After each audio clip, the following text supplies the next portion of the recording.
ढेंकीकोट ओडिशा आदर्श विद्यालय रे छात्र छात्री को दंडमुक्त स्कूल दंड मिलूँ कि ए प्रश्न उठी केन्दुझर जिला घटगां ब्लॉक ढेंकुट पंचायत टिकिरा ठार्थिबा ओडिशा आदर्श विद्यालय रे छात्र छात्री को दंड विधान कराउथिबा अभियोग आसुछि। सामान्य विलंब रे आसुथिबा छात्र छात्री को पछ गेट दे आसिबा को कहिबा सहित कंपाउंड रे 4 थर बुला जाउथिबा अभियोग होइछि। एपरिकी प्रार्थना रे सामिल न करा जाई अलगा छिड़ा कराउछि। ए संपर्क में ओएभी प्रिंसिपाल भ्रमर दास को पचारिबारु से 4 थर बुला जाउथबा घटना को मानि नथिले मध्य पछ गेट रे आसिबा एवं अलगा छिड़ा कराउथबा अस्वीकार करिसंती।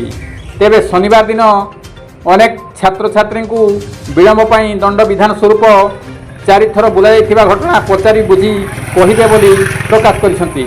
कविंद्र राउत का रिपोर्ट, केडी न्यूज ओडिया।